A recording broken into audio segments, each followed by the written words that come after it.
Ahí desde la parte técnica van a ver las chicas que están en comunicación la retransmisión por YouTube a través de la página web del evento. No sé si ustedes la han podido compartir, pero bueno, es a través de la página donde se van nucleando las transmisiones y sin embargo ahora se van a poder incorporar a la sesión de Zoom. Vamos a ir moderando si alguien quiere intervenir, pero yo creo que la mayoría va a estar a través de la página viendo la transmisión, y a lo sumo consultarán por esa vía. Así que arrancamos, así no se demora, y ustedes también... Bueno. Perfecto.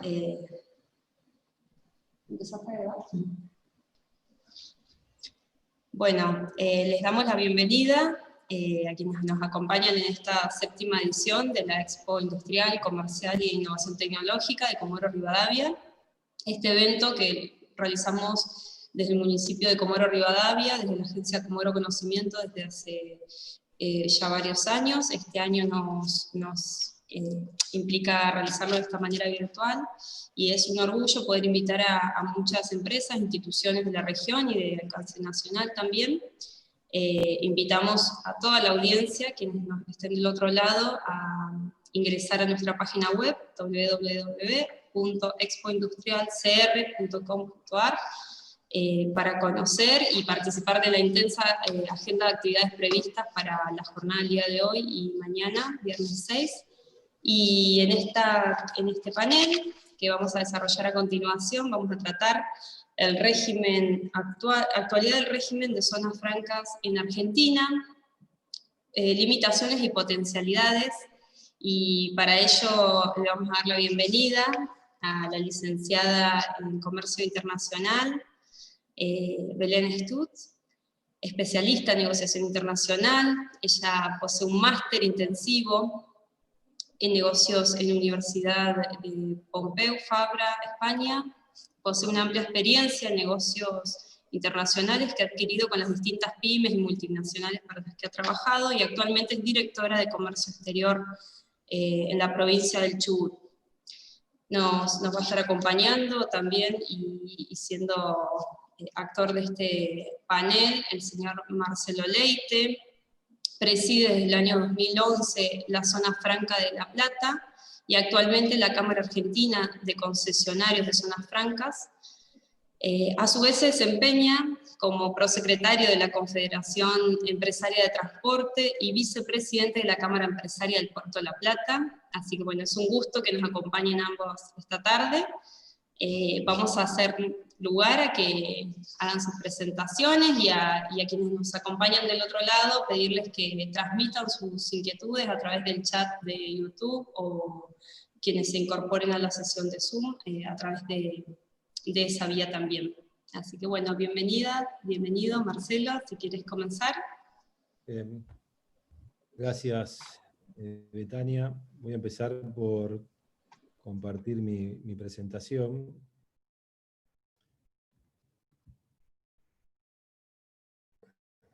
Ahí la están viendo bien. ¿Sí? ¿Se ve la presentación?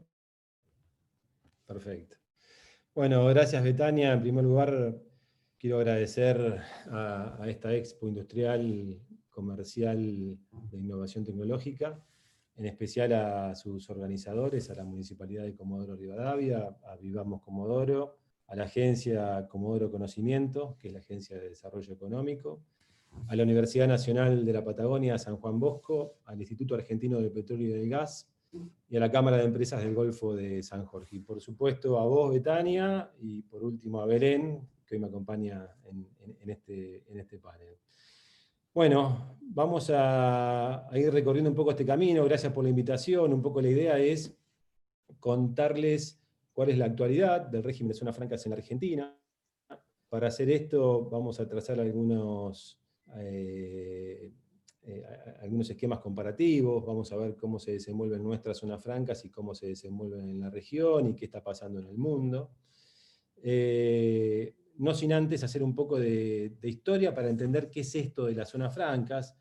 A veces cuando hablamos de zona franca pareciera que estuviéramos apelando a un término moderno, pero en rigor es un término bastante antiguo. Ya las antiguas civilizaciones, y por diversos motivos, tenían claro que las zonas especiales, puntualmente aquellas que no estuvieran sometidas a impuestos, se convertían en un ámbito muy propicio y muy amigable para la mejor evolución y el mejor desarrollo de los negocios. De esta forma vemos que desde tempranos orígenes y con diferentes características, las zonas francas aparecen en el transcurso de la historia como instrumentos para motorizar el comercio, y fundamentalmente en aquella época la navegación. Por supuesto que el contexto socioeconómico contribuyó claramente a determinar la forma en que han ido tomando estos enclaves a lo largo del tiempo. Me remonto al siglo VII a.C. y vemos que la economía internacional sufrió en aquella época una importante depresión como consecuencia de la invasión de los pueblos del mar en el Mediterráneo, y el comercio internacional ya en aquella época quedó circunscripto únicamente a las metrópolis que vivían de sus propios recursos, como por ejemplo Babilonia, la ciudad de Fenicia, Damasco, las ciudades del delta egipcio, Jerusalén entre ellas. Y los antiguos fenicios, dedicados a comerciar por toda la costa mediterránea, establecieron factorías que fueron verdaderos depósitos de mercaderías. Y estos enclaves gozaron de beneficios para el pasaje de barcos y mercancías, alentando de ese modo el comercio internacional.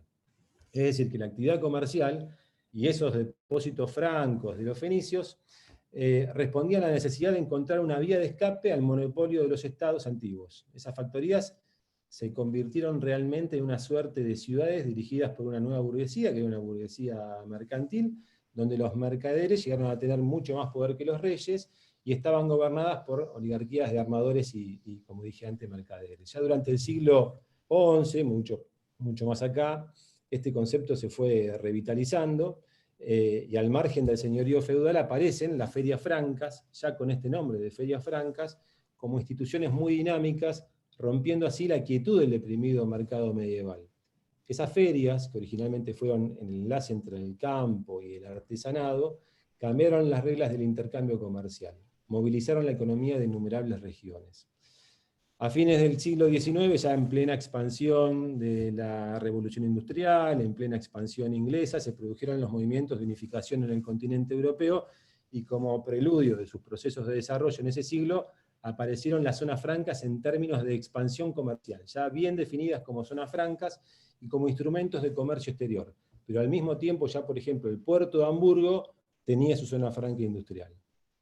En Europa, a fines del siglo XIX, la discusión se planteó en términos de exportación, es decir, de modo tal que se privilegiaron las zonas francas comerciales, después obviamente de haber consolidado el proceso de industrialización y su mercado interno, pero de este modo las zonas francas industriales no fueron objeto más que de una discusión marginal, es decir, las zonas francas tenían por finalidad el incremento de las exportaciones en base a sus ventajas comparativas.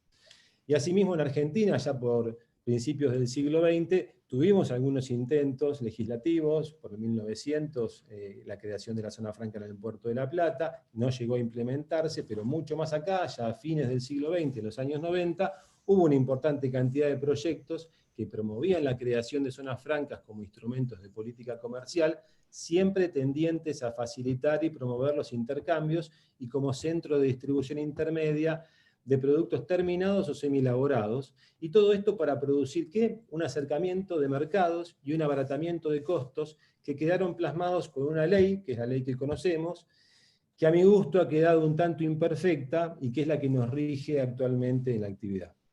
Los objetivos perseguidos por la instalación de zonas francas a nivel mundial han sufrido desde luego una evolución grandísima a través del tiempo. Al principio debemos decir que las zonas francas gozaban de mala fama, asociadas a su nombre, zonas francas, francas de qué, se las pensaba como paraísos fiscales, y después cuando el concepto moderno fue evolucionando y fue entendido por los estados, pasaron a ser verdaderos centros de expansión industrial. Actualmente se sintetizan como centros de atracción de inversiones, fuente de generación y ocupación de mano de obra altamente calificada, promoción de transferencia tecnológica, polos de desarrollo, son concentradoras de incentivos a la industria de exportación e instrumentos de comercio exterior para concentrar y mejorar, entre otros objetivos, la oferta. Pero ya no solamente la oferta exportable, sino también aquella que va dirigida al mercado doméstico. Y acá el gran cambio.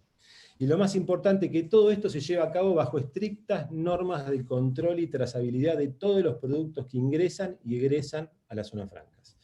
Bueno, dicho esto y repasando en poco más de 2 o 3 minutos lo que ha pasado a lo largo de la historia con este concepto, voy a mi presentación. Bueno, Betania me presentó, contó cuál es mi posición hoy dentro de la Cámara y dentro de la Zona Franca de La Plata. Este es el desarrollo de mi presentación, esto es lo que vamos a ir recorriendo a lo largo de esta presentación. Vamos a empezar por hacernos algunas preguntas y en sus respuestas vamos a ir definiendo y dándole contenido a qué nos referimos cuando hablamos de zonas francas.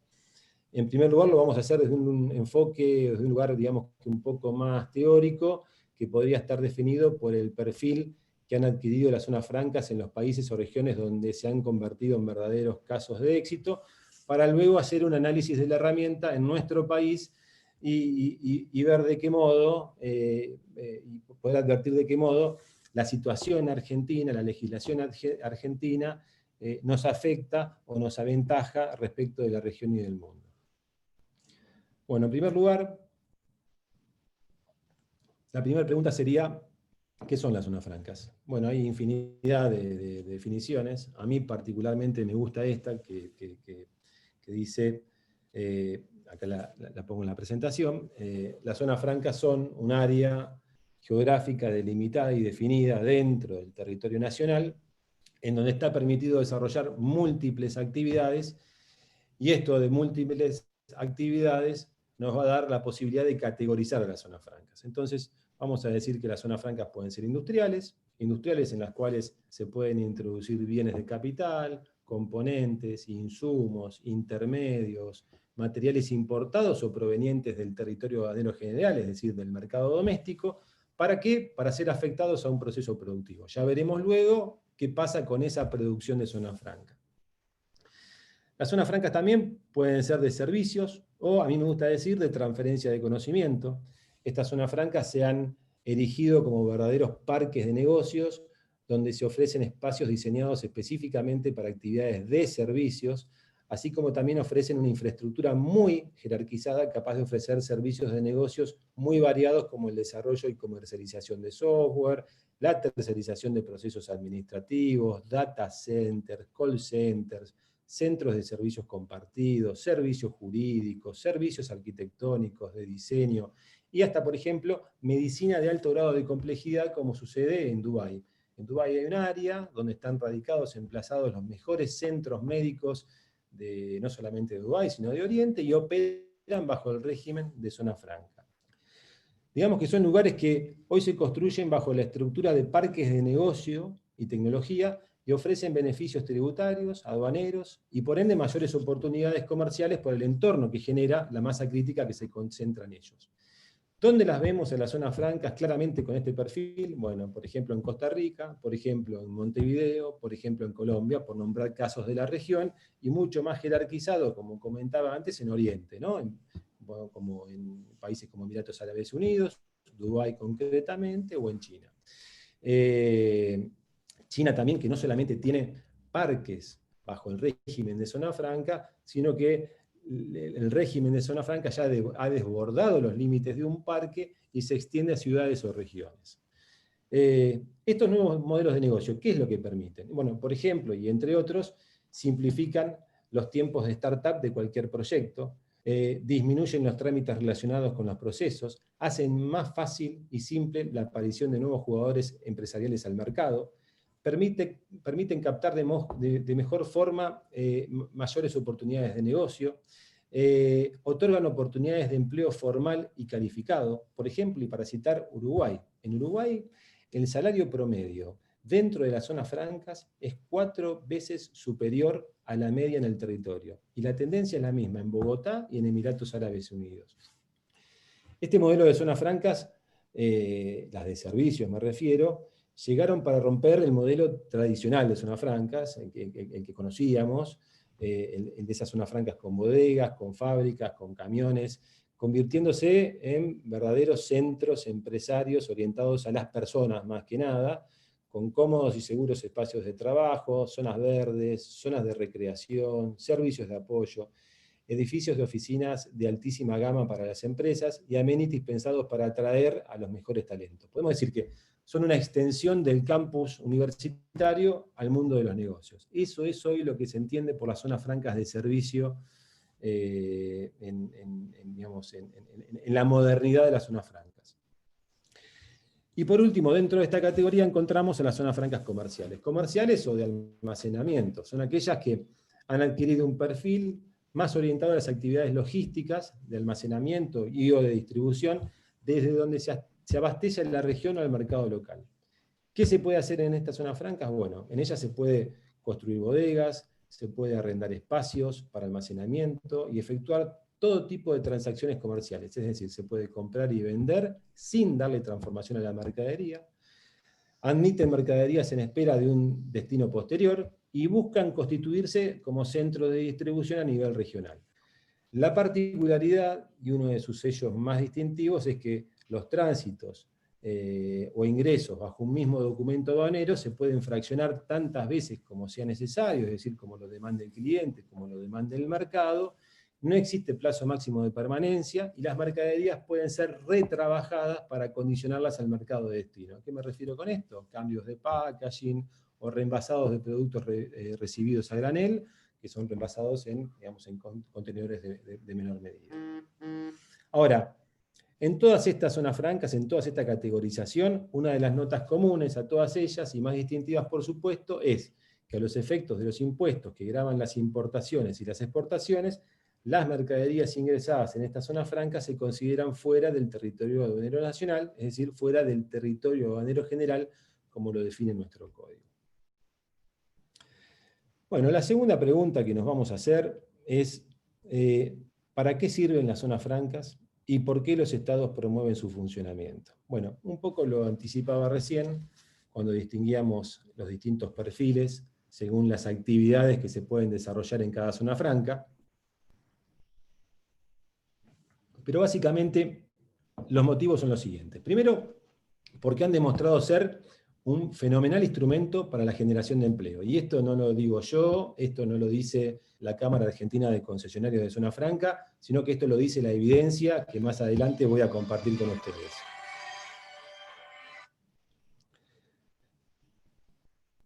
Perdón. Segundo, porque son una excelente plataforma de captación de nuevas inversiones de capital, fundamentalmente de inversión extranjera directa. Y acá, personalmente creo que los estados deben pensar en aquellos proyectos de inversión que de otro modo no llegarían al país.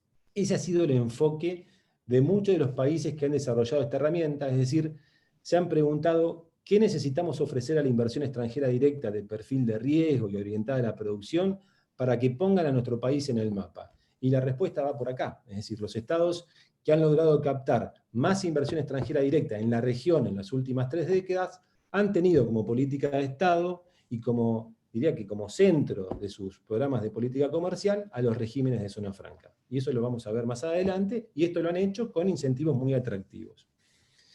En tercer lugar, porque desarrollan procesos industriales altamente productivos y competitivos. Y lo más importante es que lo hacen bajo los conceptos de seguridad, de transparencia, de tecnología, producción limpia y buenas prácticas empresariales. Pongo un ejemplo. Una actividad tan controvertida y tan sensible como la del cannabis medicinal en Uruguay se lleva a cabo dentro de las zonas francas. ¿Esto por qué? Y bueno, porque existen multiplicidad de controles que garantizan toda la trazabilidad de la producción, de la extracción de los aceites, de la venta al mercado o de la venta a terceros países. Es decir, la zona franca le da al gobierno nacional y a la comunidad internacional que monitorea esa actividad todas las garantías que no los da otro ámbito. En Argentina pasa lo mismo.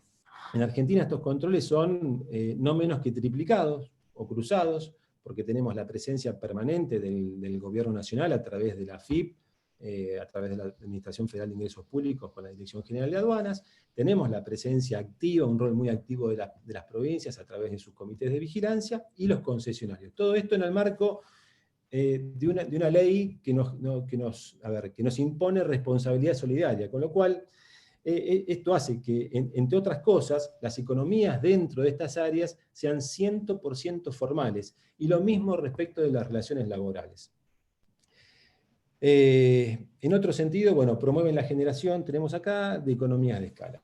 Sí, se dan los fenómenos anclas. Es decir, en la evolución que ha tenido estos regímenes en otros países del mundo, en otros países de la región, ya la decisión de ir a una zona franca no pasa por gozar o no de un incentivo. Es decir, no voy a la zona franca solo por sus incentivos. Voy a la zona franca porque mis clientes están en la zona franca, voy a la zona franca porque mis proveedores están en la zona franca, porque operan desde allí, y esto mejora la eficiencia y la competitividad. Es decir, se convierten de esta forma en polos de desarrollo que promueven la competitividad en las regiones donde se establecen.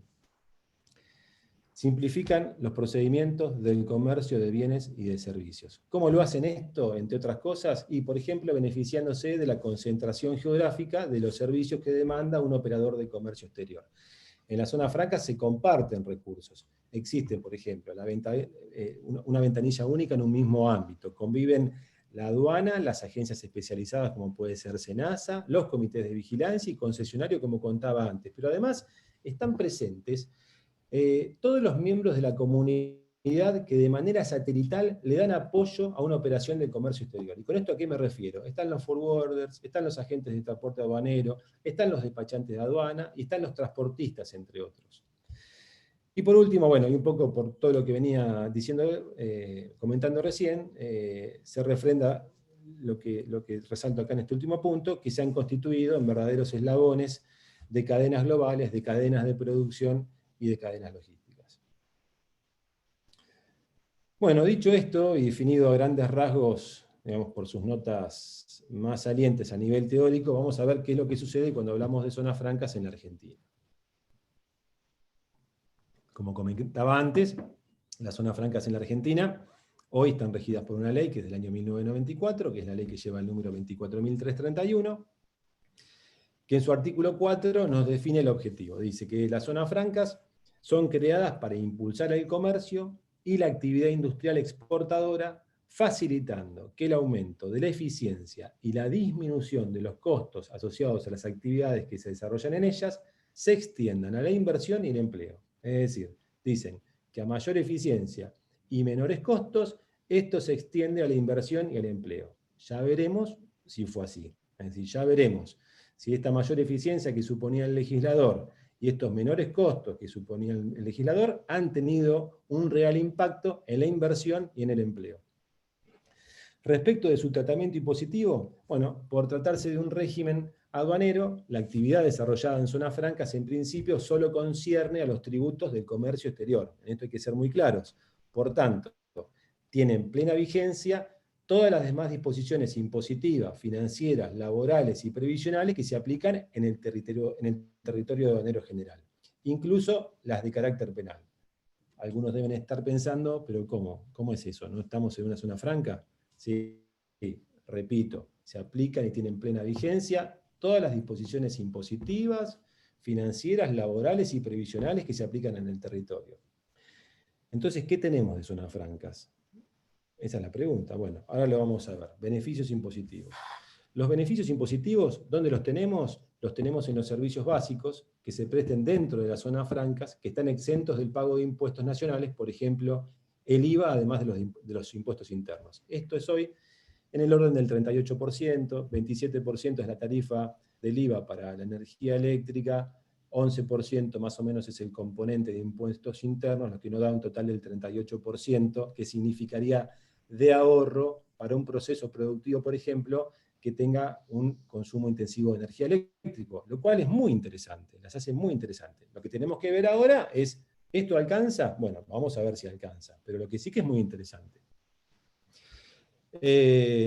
¿Cuáles son los servicios incluidos en esa exoneración impositiva? Bueno, los básicos. ¿Cuáles son los que se entienden básicos? La provisión o prestación de telecomunicaciones, el gas, la energía eléctrica, como señalaba recién, el agua corriente y los servicios cloacales.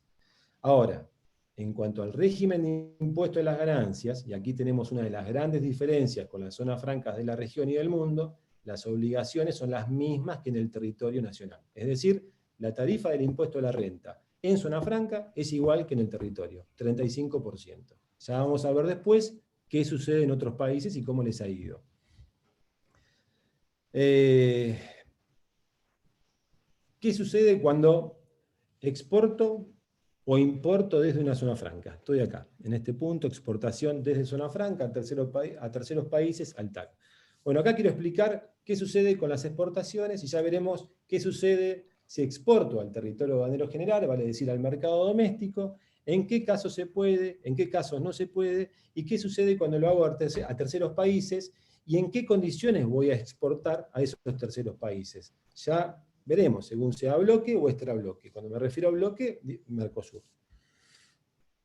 Bueno, en el caso de exportaciones desde zona franca a terceros países, las mercaderías que salen de la zona franca hacia terceros países no están gravadas con impuestos y, como toda exportación, están exentas del pago de impuestos interiores. Es decir, en ese caso, digamos, no encontramos ninguna diferencia respecto de una exportación realizada desde el territorio aduanero general.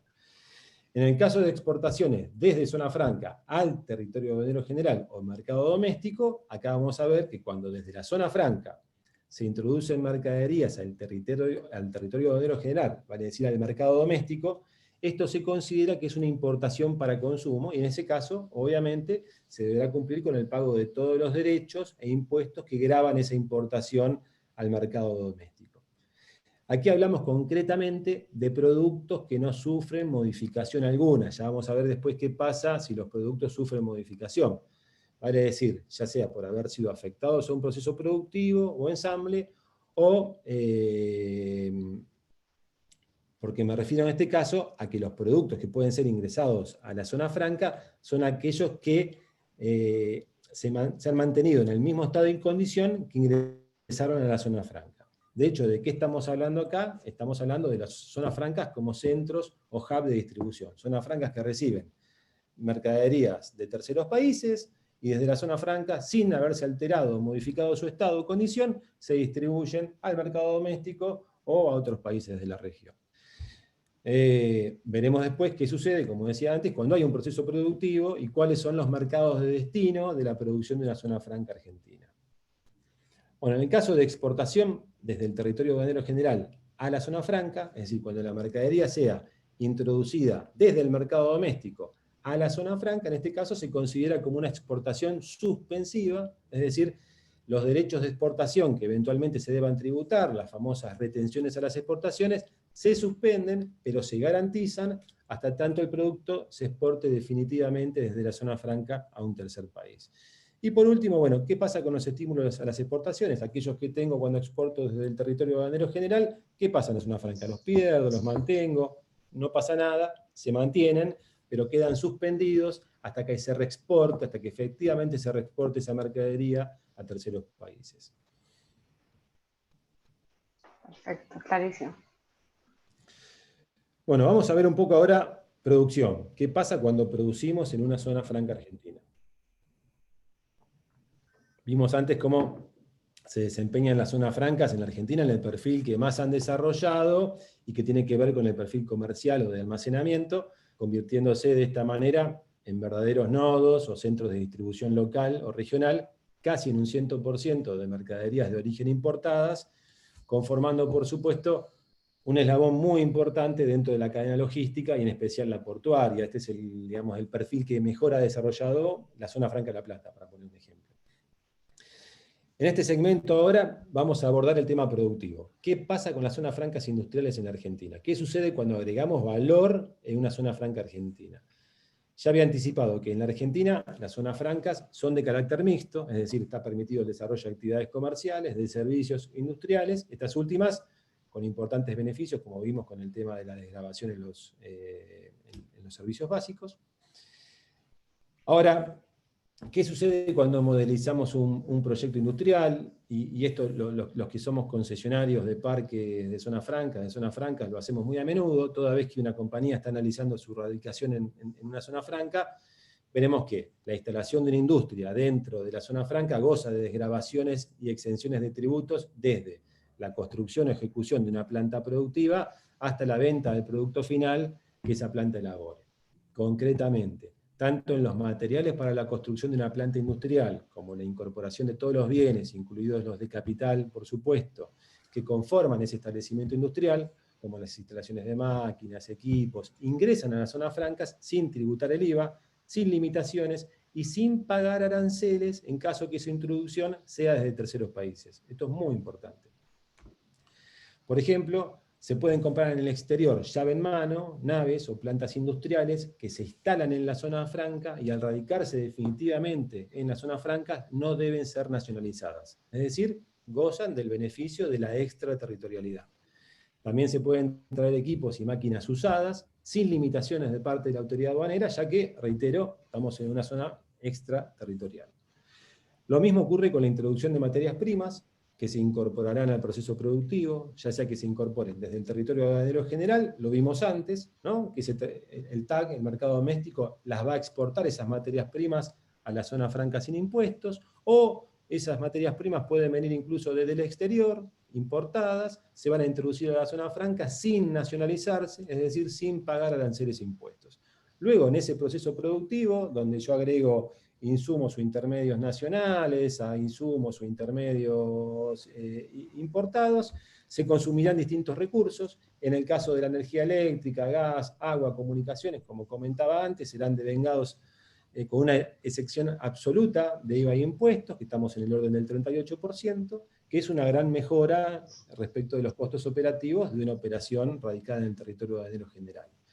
Y finalmente obtenemos un producto final, el que fuere, terminado o ensamblado, el cual puede reexportarse a terceros países sin tributar derechos de exportación. Esto es muy importante, las famosas retenciones. Ojo, solo se pagarán las retenciones a las exportaciones, aquellas que habíamos garantizado por las materias primas introducidas desde el territorio aduanero general. Es decir, que la diferencia de valor no estará alcanzada por los derechos de exportación. Esto es una ventaja muy atractiva que hoy tienen las zonas francas en la Argentina.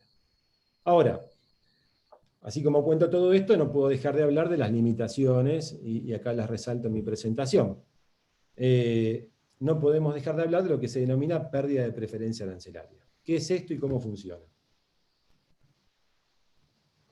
Como sabemos, la Argentina es parte de un bloque comercial, o podemos también decir de una unión aduanera imperfecta, ya que no todos los estados partes aplican los mismos aranceles, por lo cual los productos elaborados, transformados o ensamblados en las zonas francas argentinas o de cualquier país miembro del Mercosur no gozan de las preferencias arancelarias del origen Mercosur, por lo tanto, para ingresar a algún país miembro del Mercosur deben tributar el arancel externo común como si ingresaran de extrabloque.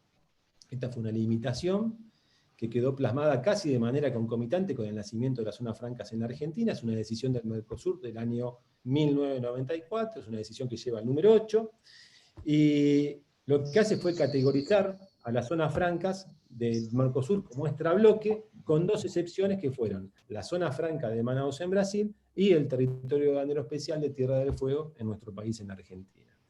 Ejemplo, radico mi fábrica en Comodoro Rivadavia con un proyecto productivo. ¿Qué me sucede? Ya lo vamos a ver un poco más adelante, pero me anticipo. Tengo el mercado doméstico y tengo Mercosur con preferencia arancelaria. Ahora, me radico en una zona franca de Comodoro Rivadavia, ingreso a Mercosur con arancel externo común, pierdo la preferencia arancelaria y no puedo ingresar mis productos elaborados al mercado doméstico, porque ya vamos a ver que la ley me lo prohíbe. Esta disposición, la cual me refería antes, la decisión 8 del 94, no alcanza solo a los productos elaborados o transformados o ensamblados en zonas francas, sino que también aquellos que, siendo originarios del Mercosur y no habiendo sido producidos en una zona franca, o sea, me refiero, por ejemplo, a cualquier producto de origen Mercosur que fue producido dentro del territorio aduanero general brasileño y que ingrese a una zona franca del Mercosur con un solo motivo de su transporte o almacenamiento, pierde la preferencia arancelaria. Esto hoy está en vías de cambio, pero en rigor no está aún implementado. En el año 2015 hubo una decisión, la 33, donde el Mercosur dijo, a ver, una cosa es la producción en zonas francas, mantenemos la misma regla, una cosa distinta es las zonas francas como polos de distribución, como centros de distribución, como hubs, como eslabones de la cadena logística. En esos casos, toda mercadería de origen Mercosur que toque una zona franca por el solo motivo de su transporte o almacenamiento y que no sea alterado su estado o condición, no perderá el origen y va a mantener la preferencia arancelaria. Este es un tema que se está discutiendo en este momento. Uruguay ya hizo punta de lanza y lo ha implementado, y la Argentina está en vías de implementación. Esperemos que lo logre rápido, porque ahí al sector se le abre un campo importantísimo de oportunidades, porque de hecho en estos 25 años no hemos podido atender a las cargas de origen Mercosur.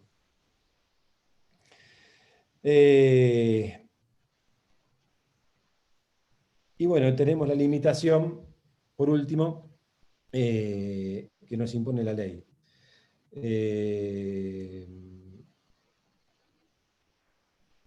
Tenemos una prohibición dada por la ley 24.331, que contiene una prohibición de carácter no arancelario de introducción de productos transformados, ensamblados o elaborados en una zona franca argentina al territorio aduanero general, es decir, al mercado doméstico. Es decir, un poco lo que me anticipaba, es decir, me radico en una zona franca, me radico con un establecimiento industrial o productivo, mi producción no la puedo volcar al mercado doméstico, obviamente ni siquiera pagando derechos e impuestos, es decir, tengo una prohibición de carácter no arancelario.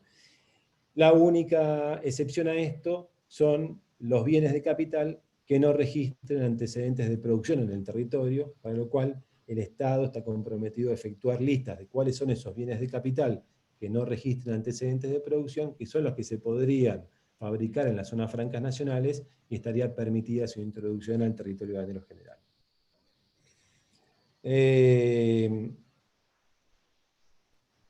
Bueno, esto nos lleva a un gran dilema, ¿no?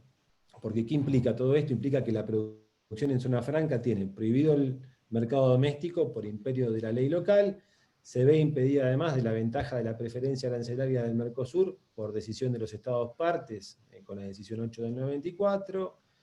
Entonces la pregunta es, ¿hacia dónde vamos, dónde volcamos la producción de las zonas francas argentinas? Y acá vemos que nos encontramos con un gran dilema. En mi experiencia, a lo largo de estos 25 años, cuando vemos como concesionarios de zonas francas, a quienes podemos dar abrigo, a qué perfil de empresas podemos dar abrigo en estas zonas francas, pensamos que el grueso son empresas pequeñas, grandes o medianas, digamos, de las pequeñas, grandes o medianas, digamos, empresas pymes, y estas empresas, sea que estén en un proceso de startup, o sea que ya vengan con un récord en el territorio, es muy difícil pensar que desmovilicen todo su establecimiento industrial y se radiquen en una zona franca perdiendo el mercado local. Y por otro lado, si fuera un proyecto nuevo, un proyecto de startup, no hemos encontrado a lo largo de estos 25 años un proyecto, una empresa que lograra recorrer el camino de la internacionalización de sus productos sin apalancarse en el mercado local. Y no solamente en el mercado local, también tenemos la experiencia de que las pymes, cuando transitan los primeros pasos de la internacionalización, el primer mercado al que miran es al mercado más accesible, al mercado inmediato, y eso es el Mercosur, es el mercado de bloque. Bueno, es el mercado al cual, a través de esa decisión que les comentábamos antes, tenemos la pérdida de la preferencia arancelaria. Con lo cual, se cierra mucho el campo de mercados, de destino que puede tener hoy una producción de zona franca. Bueno, dicho esto, quiero presentarles la Cámara Argentina de Concesionarios y quiero mostrarles algunos números. Hoy en la Cámara Argentina de Concesionarios somos 11 miembros, distribuidos en no 10, sino 9 provincias. Acá arrancamos por La Plata por una cuestión de que decidimos trazar un orden cronológico. La Plata fue la primera, ya por el año 96.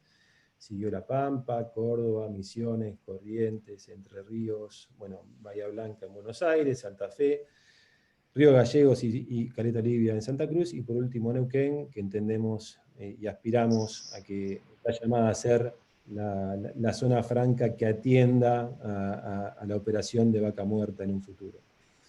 En total hoy hemos sido asignados con 989 hectáreas, casi 1000 hectáreas, de las cuales hemos intervenido 180, hemos comprometido y ejecutado a la fecha 182 millones de dólares de inversión y generamos 1.900, casi 1.900 puestos de trabajo directo y unos 6.000 puestos de trabajo indirectos.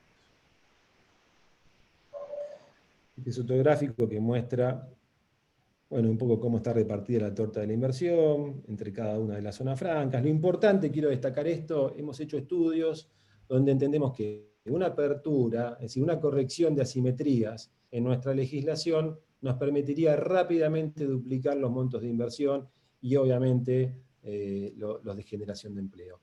Nota importante, las zonas francas en Argentina son 16, no están en este momento como socias de la Cámara las zonas francas de Comodoro Rivadavia, Mendoza, Jujuy, San Luis y Salta.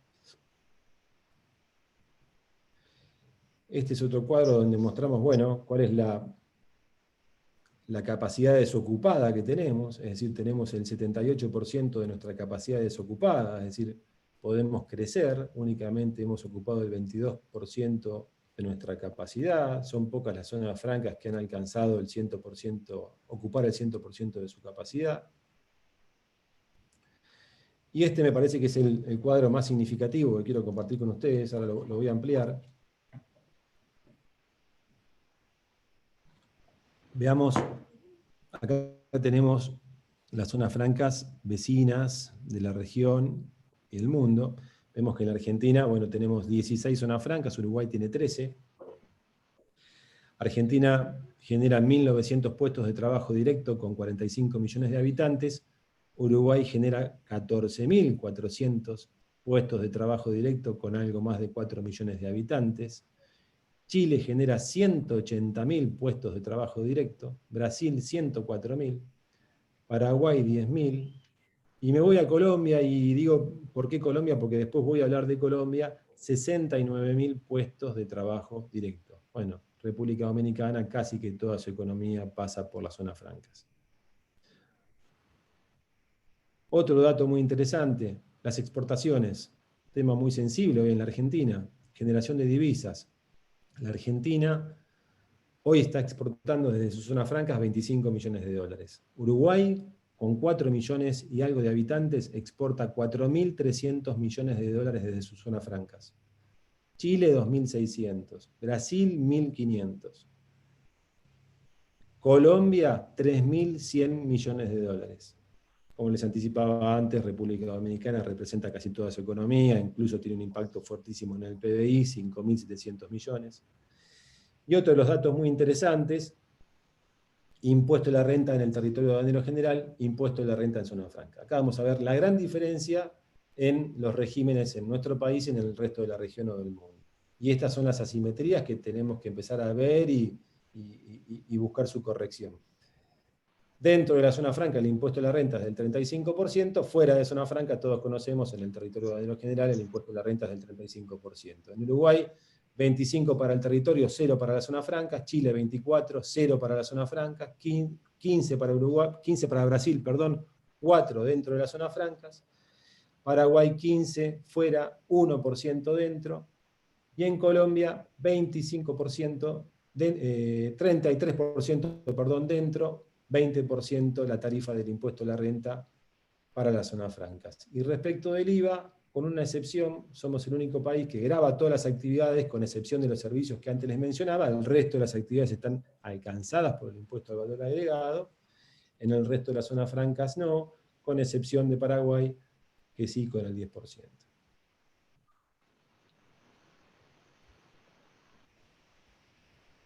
Bueno, otro número más que muestra un poco lo mismo, es decir, acá vemos con un gráfico distinto cuál es el impacto del impuesto a la renta dentro y fuera, digo dentro de la zona franca y fuera en cada uno de los países, y vemos a Argentina ahí liderando la lista, y lo mismo respecto del impuesto al valor agregado, que la aplicación o el impacto es pleno. Bueno, zonas francas, las zonas francas en el mundo. Las zonas francas que han ido evolucionando en las últimas décadas y que se han visto fuertemente empujadas a hacerlo, ha sido debido a la influencia fundamentalmente de la digitalización, de los servicios digitales y de la globalización en los procesos comerciales. Y de esa forma es que algunos estados han entendido la necesidad y han acompañado la tendencia para que puedan transitar la gran transformación digital que se está dando en estos tiempos. Si bien inicialmente fueron concebidas como meros espacios de exportación e intercambio comercial, con los años este concepto ha ido evolucionando y se han ido convirtiendo también en centros de producción y por tanto en grandes eslabones de la cadena de manufactura. De hecho, a finales de los años 90 y a principios de los 2000, se llegó a la conclusión de que una zona franca podía ser parte de un enclave económico y local, y por tanto su función no debía limitarse a la exportación, sino que algunos productos podían venderse al mercado nacional. Acá se dio el gran cambio. Posteriormente se produjo otro gran cambio desde el punto de vista de los servicios. Estos recintos empezaron a evolucionar y transformaron sus típicos modelos de bodegas y manufactura en edificios inteligentes y centros de negocios, donde la parte arquitectónica adquirió también un papel mucho más relevante, y esto lo vemos en Dubái, lo vemos en Barcelona, lo vemos en Zona América, en Montevideo.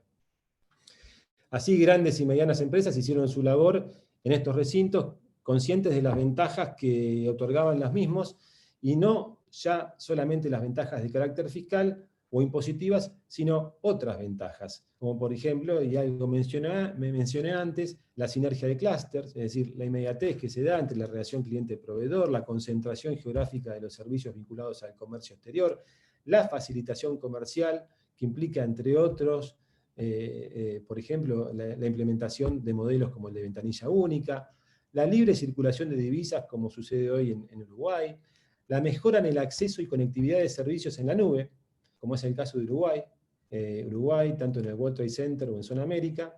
¿Y por qué? Porque como no existen barreras, desembarcan de mejor modo las inversiones de perfil tecnológico que de otra forma no llegarían, por no contar tampoco con la masa crítica necesaria en otro ámbito. Otro fundamento más es, ¿por qué me radico en una zona franca? Y porque están los mejores servicios digitales. Eso hoy está pasando, por ejemplo, en Uruguay. Todo esto ha llamado a cambiar completamente el concepto moderno de la zona franca. Se trata, digo, de una cuestión de suma importancia, teniendo en cuenta que al día de hoy en muchos países, como el nuestro, y destaco el nuestro, siguen imperando el concepto de zona franca como un mero depósito de intercambio de mercancías o de almacenamiento. Las zonas francas que se han convertido y erigido como faros, como casos de éxito, no se dedican simplemente a vender o arrendar espacios, sino que se han convertido en auténticos aliados estratégicos y en facilitadores de negocios para las empresas que se encuentran instaladas en su interior. Y en este contexto destaco, por ejemplo, lo que está sucediendo en este momento en el consorcio de la Zona Franca de Barcelona, capital catalana, que cuenta desde el año pasado con una incubadora altísima tecnología en impresión 3D, liderando la transformación mundial en esta industria.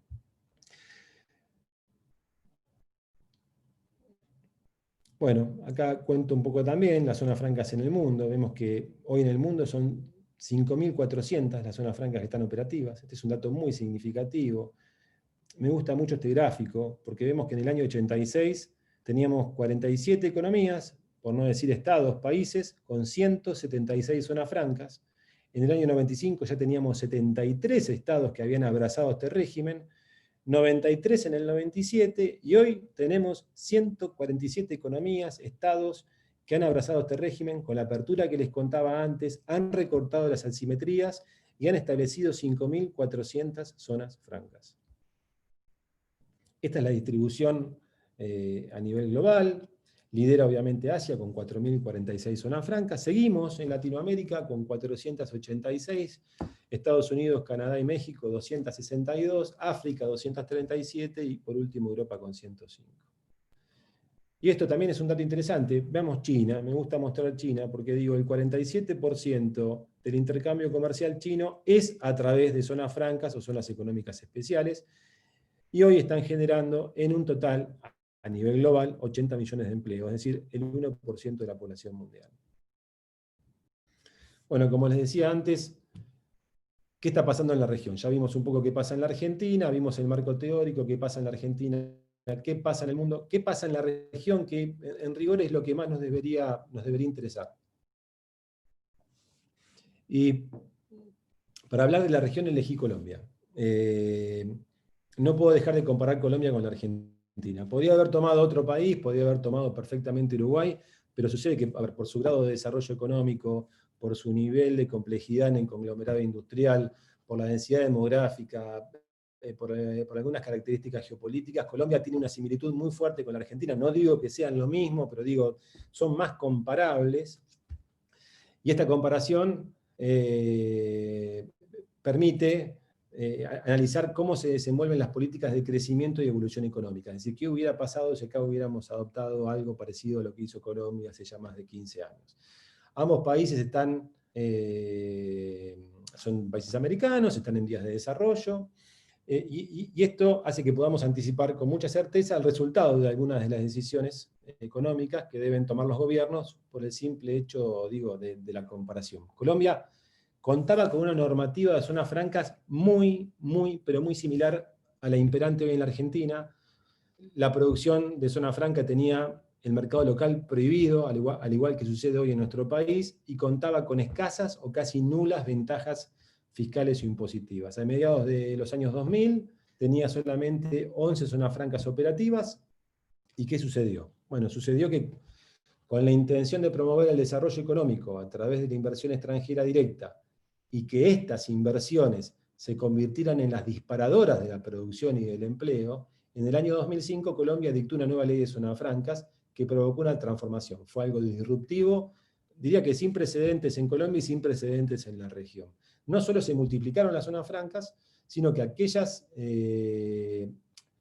permitieron cambiar el modo de administrar el comercio exterior en Colombia. Es decir, la forma en la cual se mira hoy el comercio exterior en Colombia pasa de alguna manera por el prisma de las zonas francas. Se habilitaron 104 zonas francas de 3 tipos diferentes, se crearon 69.000 nuevos puestos de trabajo, hoy hay 90.000 puestos de trabajos indirectos, la superficie total ocupada en esa zona franca llegó casi a 5.000 hectáreas, y la inversión aumentó en forma exponencial, llegando al año 2018 en el orden de los 5.000 millones, y sigue creciendo de manera sustentable desde el año 2005. Ahora, ¿qué entendieron los colombianos? Y los colombianos entendieron que la única forma de promocionar a las zonas francas era haciéndolas verdaderamente francas de impuestos, permitiendo que el capital se desarrolle sin el efecto inversamente proporcional que los impuestos provocan sobre la inversión, sobre la producción y sobre la generación de empleo privado. ¿Entendió eso Colombia? Y está claro que esa desgravación se aplica con exclusividad al espacio delimitado, es decir, donde opera la zona franca. También es cierto que la nueva actividad que generan estas zonas francas derraman en forma virtuosa en la región una nueva recaudación fiscal fuera de las zonas francas, y ahí también está el éxito de estas herramientas. Por cada dólar de exoneración, es decir, obviamente que esto es un régimen de exoneración, al fisco le significó un sacrificio, por cada dólar de sacrificio de exoneración, por ejemplo, en Costa Rica, retornan 6 dólares en otros impuestos que recauda el fisco en la actividad que se genera fuera de las zonas francas. Y en el caso de Colombia sucedió lo mismo. Entendieron esta definición, dispusieron de un conjunto de beneficios y de obligaciones, para las empresas que se instalen dentro de una zona franca, y tuvo un resultado excelente a corto plazo. Me tocó vivirlo, presenciarlo. Entre los principales beneficios que se otorgaron fue el de una tasa única y uniforme del impuesto a las ganancias del 20% para todas las empresas radicadas en zona franca. Recordábamos que para el territorio es el 33%. La exención de todos los tributos aduaneros a productos que ingresen a la zona franca. Esto es igual que en Argentina, ahí no tenemos que tocar nada. La posibilidad de exportación e introducción al territorio nacional de productos almacenados o transformados en la zona franca. Es decir, se abrió el mercado doméstico. Y algunos preguntarán, y bueno, ¿cayeron las exportaciones? No, se incrementaron exponencialmente, lo vimos antes en el gráfico. Plazo indefinido de permanencia de mercaderías. Pero estos incentivos, como hablaba antes de las obligaciones, resalté obligaciones, no fueron gratuitos e implicaron un gran esfuerzo para consolidar el objetivo de la ley. ¿El objetivo de la ley cuál era? Atraer inversión y generar empleo. Entonces, para obtener la franquicia de zona franca en Colombia, las empresas se comprometieron a una inversión en infraestructura, en la infraestructura que iban a ejecutar en la zona franca, en proporción a los activos totales de cada una de ellas. Y segundo, se obligaron a generar empleo en relación al capital invertido dentro de cada zona franca. Por último, a tributar los aranceles al ingreso al territorio nacional. Esto Argentina ya hoy lo tiene. Lo tiene vedado, pero de permitírsele, nadie se imagina que no sea previo pago de derechos e impuestos. Ahora, si no se cumple, ¿qué sucede? si no se cumple, se pierde la franquicia. Así lo llaman los colombianos, la franquicia. ¿Se puede seguir operando dentro de una zona franca? Sí, dentro de un recinto, pero sin los beneficios que otorga la ley. Bueno, así las cosas, las zonas francas en Colombia, como dije antes, se han convertido en generadoras de empleo. En términos de empleo, han generado 163.000 nuevos empleos. Las zonas francas de servicios ofrecen un espacio en Colombia, me refiero, idóneo para la competencia local y regional de las empresas, con miras a la internacionalización en el mercado, lo cual contribuye a mejorar el posicionamiento de Colombia en el mundo. Hoy Colombia está en el mapa mundial. En ese sentido, Colombia no está sola en el mercado, o sea, Colombia está compitiendo permanentemente, y esto lo ajusta permanentemente porque sabe que tiene competidores que son muy fuertes, que son otros estados, compite con Costa Rica, compite con Montevideo, que también han conformado una oferta muy atractiva dirigida hacia las zonas francas, y la combinación de estos incentivos tributarios y las características de la mano de obra disponible en cada una de las ciudades donde estas zonas francas están radicadas, hacen inclinar la balanza para una o para otra en términos de decidir una empresa radicarse en una u otra zona franca. Y esto ha sucedido, y esto fue lo que sucedió, por ejemplo, con dos de los grandes unicornios argentinos que se han radicado en zonas francas, no de las nuestras, sino de las que estoy mencionando recién. Marce, te hago un paréntesis, ¿no? Qué importante es la zona franca de la creación y la cantidad de actividades que se pueden desarrollar para el desarrollo de una economía en el mundo. Me impresionó mucho la diferencia que hay entre América Latina y China, ¿no? O sea, 40.000, prácticamente el doble. O sea, tenemos que aprender muchísimo todavía. No sé en qué año se crearon, pero está demostrado que el desarrollo de una zona franca triplica y multiplica el comercio, el flujo de inversiones, de empleo, de más. Y no es que se reducen impuestos, al contrario, se crean mucho más, ¿no? Belén, lo que decís es muy cierto, y en el caso colombiano que me tocó presenciarlo, en ese momento el presidente Uribe no estaba convencido de esta herramienta. Te diría que era uno de los detractores del régimen de zonas francas en Colombia, pero dijo, me voy a dar la oportunidad de que me convenzan, convénzanme, y se crearon misiones comerciales a China, como bien vos lo decís, a China. No fueron a ningún otro lugar, no inventaron nada, copiaron, fueron a China. Y después lo que se dieron cuenta que tenían que trabajar en tratados de libre comercio, eso es algo muy importante. Sí, Colombia Colombia hoy tiene es el que más tiene estados de tratados de libre comercio, sí, sí, sí, sí. campeón, Sí, con todos. Colombia se autodenomina el campeón de los tratados de libre comercio en América Latina. Colombia hoy, y mirá, no me arriesgo a tirar cifras porque todo el mundo todo el tiempo está cambiando, pero hoy Colombia debe tener tratados de libre comercio con el 70% del PBI mundial. Creo que no me quedo corto, y lo más importante de eso es que en cada uno de esos tratados de libre comercio, de manera estratégica, incorporó a las zonas francas. Es decir, que las Claro, zonas francas sí, sí. participan de todos los beneficios arancelarios que celebró Colombia en cada uno de esos tratados de libre comercio. Por eso, lo que te decía antes, para Colombia fue un modo distinto de administrar el comercio, y lo hicieron desde las zonas francas. Sí, y también había leído este caso que vos mencionabas al principio, ¿no? De las startups que crecen o quieren desarrollarse para internacionalizarse. Colombia lo hizo muy bien, lo entendió y lo hizo muy bien. Hay muchas startups creadas porque tienen una área que es solo de servicios, ¿no? Muchísimas. Sí. Y tienen dos grandes mercados de apoyo. Primero el mercado doméstico, en el cual se apoyan lógicamente, porque es imposible pensar en la internacionalización de un producto si no lo apoyo. Exactamente. La experiencia la hago en el mercado local. Y segundo, Me en ese equivoco, 70%, aprendo. Sí. y segundo, en ese 70% del PBI mundial que tiene a través de los tratados de libre comercio, en los cuales las zonas francas fueron expresamente incorporadas. Fue una estrategia comercial muy inteligente, muy inteligente. Muy, muy inteligente. Sí, sí. Bueno, Marcelo, súper interesante todo lo que nos has compartido. Belén, los aportes igual, realmente sí impactan las cifras, las comparaciones que uno puede llegar a hacer, y se entiende que también depende mucho de la matriz productiva de un país o de una región, ¿no? Y la atracción económica, las demandas que tengan esos sectores productivos, ¿no? Pero bueno, se observa mucho potencial en estas zonas, y bueno, por ahí Belén, si querés contarnos desde la Dirección de Comercio Exterior Provincial hay, digamos, cómo se observa la zona franca de esta zona, qué potencial creen que podemos llegar a tener, más allá de las limitaciones también que ha compartido Marcelo y que entiendo coinciden. Marcelo, si querés hacer algunos aportes más sobre la presentación para las conclusiones sobre...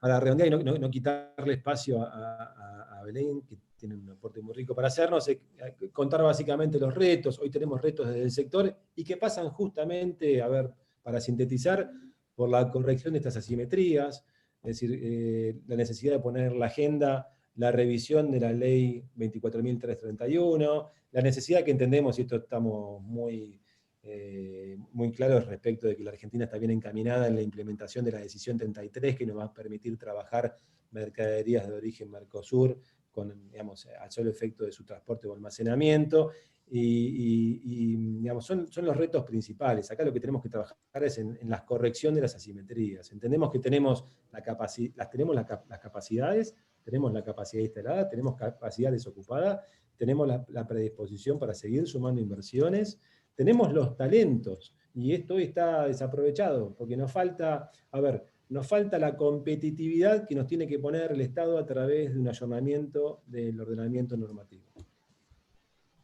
Exactamente, sí, coincido totalmente. Ahora... Dejo de compartir, así te libero el espacio. Dale, buenísimo, Marcelo, muchísimas gracias. Bien. Excelente, Marcelo, realmente muy claros todos los conceptos. Gracias. Se nota que tu trabajo, tu labor en estos espacios te apasiona, entonces se ve en la forma que lo transmitís. Así que muchas gracias por sumarte a esta actividad, a esta expo. Es un tema que no queríamos dejar pasar, que eso por eso se sumó a la agenda de actividades. Y a quienes están conectadas, les pedimos que transmitan sus preguntas a través del chat, si es que las tienen. Y bueno, invitarlos a que continúen acompañándonos en esta actividad. Bueno, gracias Betania por la invitación nuevamente, gracias a Comodoro Conocimiento. La verdad, Marcelo, excelente y súper rico tenerte acá. Coincido en todos los conceptos y la experiencia que mostrás, y sobre todo en los retos, ¿no? Que quedan, porque quedó demostrado que el mundo creció por flexibilizarse, por adaptarse, por entender que hay otras formas mejores de hacer las cosas, y no por eso se resta comercio, sino al contrario, está demostrado que se multiplica, ¿no? Yo un poquito voy a mostrar una presentación que estuvimos trabajando junto con la zona franca acá de Comodoro. Nosotros tenemos capacitaciones mensuales en comercio exterior, y le invité a Darío, que es el gerente de la zona franca, y él preparó esto y metimos varios conceptos. Si algunos no conocen dónde está la zona franca o cómo es, acá les voy a mostrar un poquito. Está ubicada ahí nomás al puerto, casi a la entrada. Hay un galpón que es la zona franca, y después sí está el puerto y la zona aduanera general. El marco normativo que tenemos acá, no los voy a aburrir, es el que mencionó Marcelo, con todas las limitaciones y todas las aclaraciones que él mostró. Y lo que les quiero contar es para qué hoy utilizamos la zona franca en Comodoro.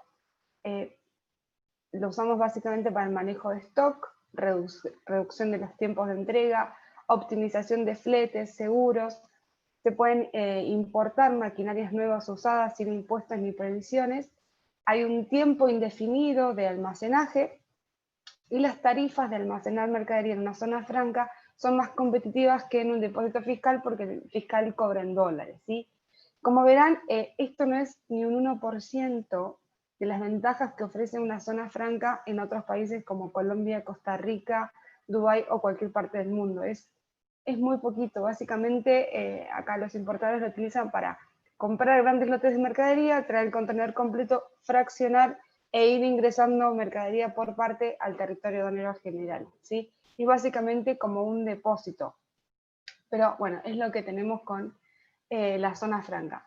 También para exportación, lo que utilizan, se los voy a decir brevemente, lo utilizan para ingresar zona franca del territorio aduanero general a la zona franca, se traen otras partes de otros países y se hace como a veces un ensamble de mercaderías, ¿sí?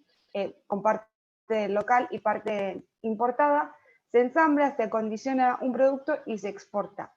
También no hay una transformación real, no se pueden instalar fábricas ni maquinarias, ni nada de eso que permita un desarrollo más rico con todo lo que tenemos acá. Es bastante limitado.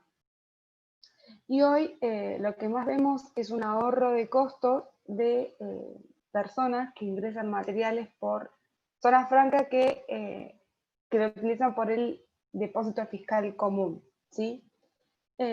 Y se ve que la diferencia de costos de almacenar en un depósito fiscal común y en un depósito de zona franca produce un ahorro considerable de hasta 17.500 pesos. Estos son pesos, ¿sí? Porque acá las tarifas se manejan en pesos. Con lo cual es una ventaja si hay alguien que está escuchando y tiene una empresa y lo utiliza para importar grandes lotes de mercadería y demás, puede consultar por otras ventajas y otros beneficios que va a tener. Beneficios tiene, sirve operar acá. Ojalá que podamos cumplir estos retos que tenemos a nivel país para modificar esta legislación. Ya, aunque sea un poquito, ayudaría un montón. No sé si me queda tiempo, Betania, porque le quería hacer una consulta más a Marcelo. ¿Sí? ¿Se puede? Bien. Marcelo, vos bien, gracias. En algún momento de tu presentación habías hablado de General Pico, que tienen una legislación diferente. ¿Qué es lo que tienen diferente? ¿Cómo hicieron para lograrlo? Porque quizás podría ser un modelo a seguir o a tomar parte. Bien, bien. General Pico lo que tiene a través de una ley especial, es decir, se rige por la misma ley que nos regimos todos, pero ha tenido alguna ventaja comparativa dada su localización, ¿no? Y se le ha permitido la venta sin restricciones, es decir, del 100% al territorio aduanero general, es decir, tiene la posibilidad de producir y de ingresar su producción al territorio. En segundo lugar, tiene algunas ventajas respecto de las contribuciones patronales que son subsidiadas por la provincia, y lo mismo respecto de ART y obra social. Es decir, son esas tres diferencias las que marcan el régimen de zona franca de General Pico respecto del resto del país. La posibilidad de volcar la producción al territorio, contribuciones patronales exentas y obra social y ART exenta. De todas formas, me preguntás, ¿fue suficiente esa mejora? Yo Creo que sí. fue No, todavía falta. un alivio para Pico, en buena hora que tuvieron esta ventaja, que les permitió digamos, llegar hasta acá, pero Pico es parte, digamos, de esta gremial empresaria que yo hoy presido, y que, digamos, sostiene que hay que corregir otro tipo de asimetrías para poner en valor la zona franca. No fue suficiente. Bien, bien, bien, buenísimo, gracias. Bueno, esperemos que poder subsanar todas estas limitaciones que tenemos. Yo creo que ya es hora, ¿no? Ya es hora de dar ese paso y transformar en lo que necesitamos.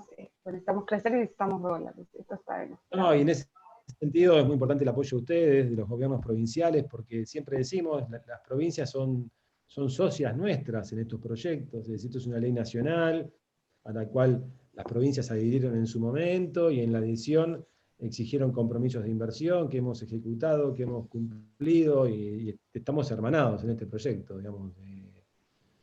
Creo que es muy, muy importante el apoyo de los gobiernos provinciales.